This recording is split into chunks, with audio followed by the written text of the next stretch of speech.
આમ તો આ દુનિયામાં ફરવા શીખવા જોવા માટે ઘણી જગ્યાઓ છે, કેટલું સાહિત્ય છે, પણ જો આ દુનિયા પ્રેમની વાત કરે ને તો રાધા કૃષ્ણને પહેલા યાદ કરે.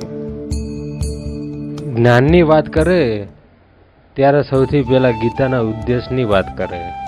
આમ તો સ્કંદ પુરાણમાં પણ કીધું છે કે જો કળિયુગમાં તમારે ભગવાનના દર્શન કરવા હોય તો દ્વારકા જવું પડે. દ્વારકા નગરીમાં એન્ટર થતાં જ પહેલા 52 ગજની ધજાના દર્શન સૌ પ્રથમ થાય છે. મારે આજે એવા કૃષ્ણ પરમાત્માની વાત કરવી છે કે પ્રેમ કોને કહેવાય અને દોસ્તી કઈ રીતે નિભાવાય એ શીખવાડ્યું છે આ જગતને. એવા કલાકારની વાત કરવી છે કે જેને મોરલી વગાડીને પ્રેમનું ભાન કરાવડાવ્યું. એવા પૂર્ણ પુરુષોત્તમની નગરી દ્વારકાની વાત કરવી છે આજે મારે. દ્વારકા એટલે ભગવાન કૃષ્ણની નગરી, જ્યાં કણ કણમાં અને પળ પળમાં માત્ર ને માત્ર કૃષ્ણ કૃષ્ણ અને કૃષ્ણનો પ્રેમ.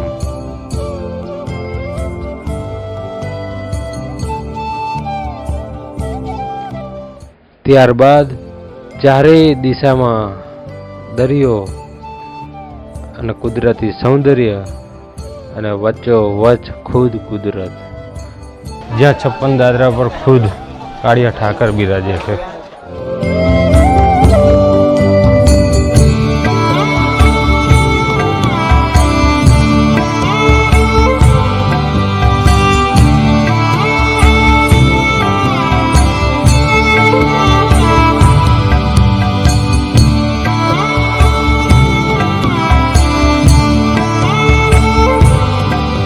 દરરોજ દ્વારકાધીશને 11 વાર ભોગ લગાવાય છે અને આ જગ્યા ઉપર તુલસીની માળાઓનું એનું ઘણું મહત્વ છે.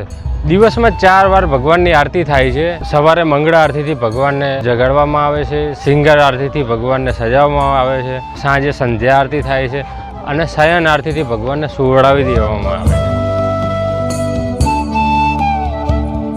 ગોકુળ, મથુરા, વ્રજ અને વૃંદાવન છોડ્યા પછી કોઈ સ્થાયી જમીન નથી ભગવાન પાસે, તો આ છે દ્વારકા.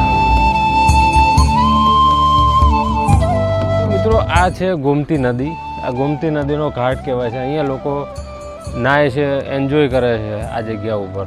અને બીજી વસ્તુ કે દ્વારકાધીશના મંદિર સિવાયની રિયલ અને પ્રાચીન દ્વારિકા આ સમુદ્રની નીચે છે. અત્યારે હાલમાં પણ સમુદ્રમાં ડૂબી જવાના 2 કારણો જોવા મળે છે કે માતા ગાંધારીએ આપેલો શ્રી કૃષ્ણ ભગવાનને શ્રાપ અને ઋષિઓએ શ્રી કૃષ્ણના પુત્ર સાંભને આપેલો શ્રાપ. આ 2 કારણસર ભગવાનની રિયલ દ્વારિકા સમુદ્રમાં ડૂબી ગઈ.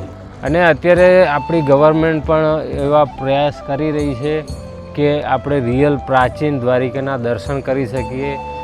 રોજે કેટલાય ભક્તો આ દેવ અને આ દરિયાકાંઠે બેસીને પરમાત્માને પોતાની ધૂનમાં પોતાના સુરતાલમાં રીઝવતા જુઓ તો લાગે કે કેટલાય નરસિંહ મહેતા હજુ અહીંયા જ બેઠા છે. આમ તો શ્રી કૃષ્ણ ભગવાનને ઘણી બધી વસ્તુઓ પ્રિય હતી. એમને 56 ભોગ પણ ચડાવતા હોય છે. એમાં ઘણી બધી આઈટમો આપણે જોઈ હશે. એમાં એક વસ્તુ એટલે રૂક્ષ્મણી માતાની રોટી, સોનપાપડી અને મઠડી. આ ભગવાનને અત્યારે પ્રસાદ ચડાવે છે લોકો. હું પણ અત્યારે આ પ્રસાદ લઈ અને ભગવાનના દર્શન કરવા જઈ રહ્યો છું.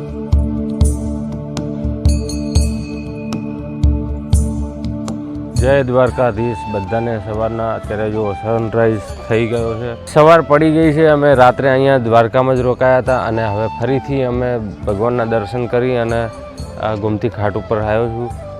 મોર્નિંગ વ્યૂ તમને બતાવ્યો.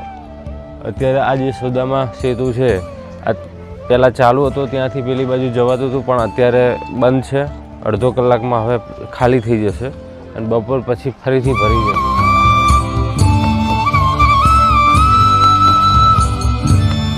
દ્વારકા કૃષ્ણ ખાલી મંદિરમાં જ નહીં, વાતોમાં, વસ્તુમાં, દરેક વ્યક્તિના મનમાં માત્ર ને માત્ર કૃષ્ણ જ કૃષ્ણ.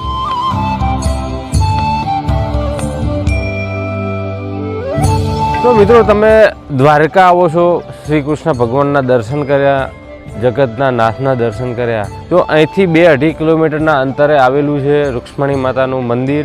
અમે ત્યાં રૂક્ષ્મણી માતાના મંદિરે જઈશું. આવા ને આવા સુંદર દ્રશ્યો તમને બતાવીશું.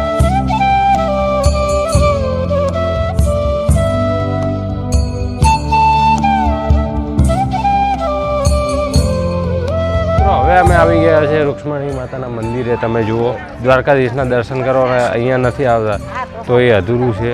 ને તમને બધાને પણ ખબર છે કે રૂક્ષ્મણી માતા દ્વારકાધીશના પત્ની હતા. રૂક્ષ્મણી માતાનું મંદિર પણ બહુ જૂનું અને બહુ પ્રાચીન મંદિર છે.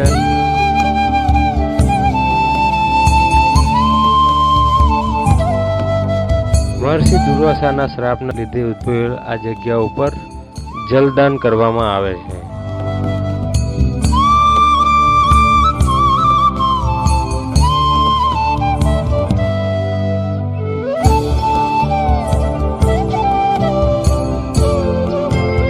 દેવભૂમિ દ્વારકાના 2 દિવસના પ્રવાસ મારે બહુ સરસ રહ્યો અને આગળ પણ હું હજુ બનાવવાનો છું. પણ દ્વારકામાં હું 2 દિવસ રોકાયો છું. જે જગતના નાથ, જગતના શેઠ, આપણે અલગ અલગ નામથી ભગવાનને બોલાવતા હોઈએ છીએ, ઓળખતા હોઈએ છીએ.